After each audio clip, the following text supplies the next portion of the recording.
ladies and gentlemen, it is a pleasure to be among so many distinguished guests today. When I addressed the conference yesterday, I noted that global media freedom has been in decline for over a decade, and we see evidence of this daily. In the last month alone, as we just heard from the UN, at least 3 journalists have been murdered, but also Myanmar's authorities blacked out the internet in Rakhine State, where the army has committed horrific abuses of Rohingyas. Sudan's military rulers shut down the internet to silence reporting of crimes committed against protesters. A journalist in Russia had drugs planted on him as revenge for his investigations. Chinese censors deleted reporting of the turmoil in Hong Kong, and Turkish prosecutors launched a criminal probe against Bloomberg reporters who Bloomberg said were reporting, quote, fairly and accurately on newsworthy events. Meanwhile, in Pakistan, a country of 200 million people, the authorities continued to literally mute TV news content they considered unfavorable, and even took the video feed of the main TV news program off the air.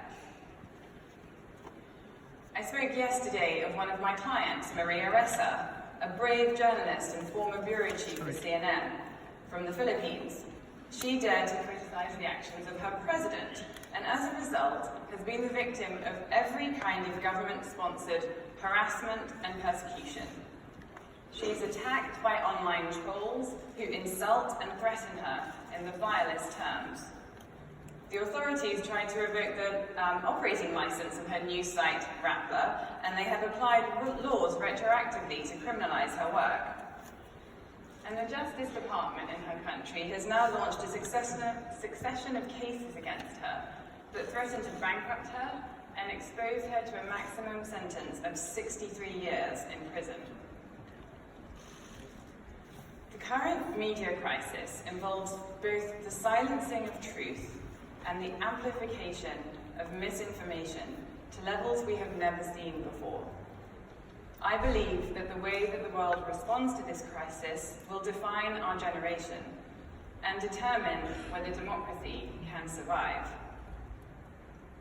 So when the Foreign Secretary asked me to be the UK's Special Envoy on Media Freedom and to serve on a dedicated panel of legal experts, I agreed. In discussions with the Foreign Secretary, he made it clear that he wanted to establish a powerful new initiative that would create meaningful and lasting change, an initiative that would continue to operate regardless of which individual or political party was in power. He explained that the initiative would include the establishment of an independent and international panel of lawyers to advise governments on how they could better protect journalists and media freedom, and a media freedom fund to help journalists access legal advice and training in the field. I understood that the campaign was an opportunity for the UK and Canada to lead by example by supporting new initiatives to ensure that more robust international mechanisms would exist next time a journalist is arbitrarily detained or attacked. In these discussions, I set out my vision for the legal panel, based on the issues that I think are the priorities for reform. The institution and consistent use of sanctions regimes to impose serious financial consequences on state officials who abuse media freedom. Enhanced consular duties when a journalist is detained abroad. A system of visas for persecuted journalists seeking asylum. An international investigative team that can be deployed, that includes lawyers and forensic experts and can be deployed when a journalist is attacked. And the promulgation of model legislation to guide states on the free speech guarantees that must be respected under international law.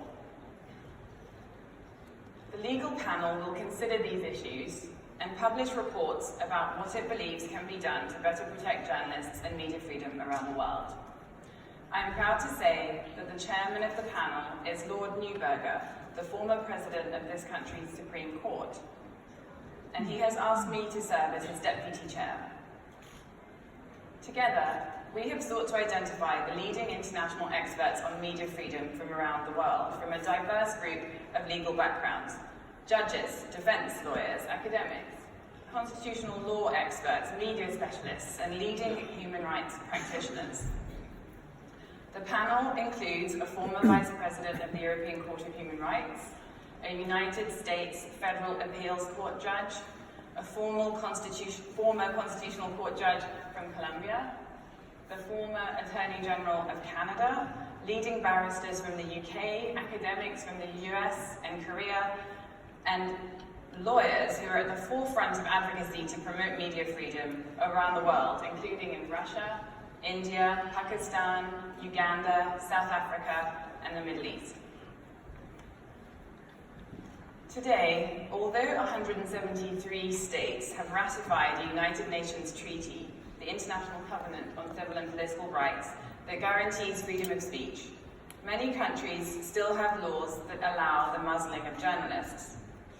That includes laws criminalizing defamation, blasphemy, and sedition, and vague or overbroad laws on espionage, terrorism, fake news, public order, and hate speech that have been written or applied to silence dissent. I am proud to see the UK taking a leading role in the effort to review such laws, and it is right for it to do so. The UK is a UN Security Council permanent member that has traditionally supported international law and institutions. Many of the problematic laws that are being used to silence journalists around the world also came from British Commonwealth rule, and the UK has experience in reforming or abolishing these laws to bring its legislation in line with its modern values and international human rights norms. The UK's laws, for instance, used to criminalise blasphemy, and over 40 countries still do, including many former colonial states, and some states that still impose the death penalty for it. British law criminalising sedition was used in colonial India to prosecute Mahatma Gandhi, and the offence is still on the books today in the world's most populous democracy, as well as many other Commonwealth states, hopefully Malaysia not for long.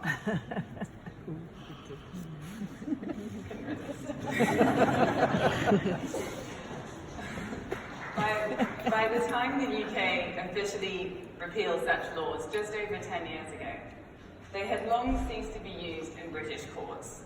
But many Britons were concerned about the impact such laws could have on the rest of the world. During debates about their repeal in Parliament in 2009, the Justice Minister observed that the existence of such obsolete laws in this country had been used by other countries to justify the retention of similar laws that were used to suppress political dissent and stifle press freedom. As a member of the House of Lords observed at the time, if our Parliament takes this step, it will be an example elsewhere. That legal reform initiative in the UK was ultimately successful after a campaign by British media organisations, civil society groups, parliamentarians and lawyers, and it can be a model for the international effort being launched today. Now, I know that some of you will be sceptical about an international campaign of this nature. I myself thought long and hard about whether this was likely to have impact or be just another conference establishing just another committee. But as I said yesterday, I believe that this campaign is important because the international system we have in place is broken. It is so broken that we have record levels of journalists being jailed and killed. It is so broken that people like Jamal Khashoggi can be murdered on foreign soil without any coordinated investigation, open trial, or effective accountability. So any new initiative that has the potential to move the needle in the right direction is worth considering. As Eleanor Roosevelt has said, universal human rights begin in small places, close to home. Without concerned citizen action to uphold them close to home, we shall look in vain for progress in the larger world. So I believe that each of us has a role to play.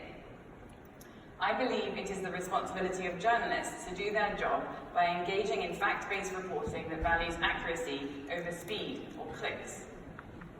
I believe that legislators and judges should ensure that their country's laws comply with the international standards that their governments have signed up to, and that such laws are not being abused to prosecute dissent.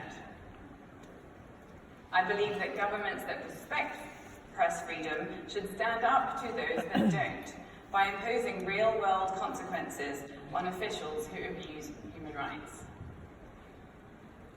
For my part, I will work with my colleagues on the legal panel to research and produce recommendations for change. We shall seek advice from civil society, academia, and the legal profession where necessary, and we will consult with journalists on what they think is needed to keep them safe. And when the time is right, I will report honestly on whether states are listening.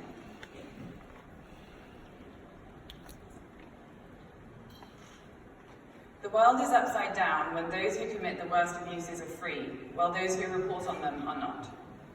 And if we don't turn things around, democracy cannot survive. The global decline in press freedom has been hastened by rhetoric from the leader of the world's most powerful democracy, and it will not be reversed without strong leadership from others.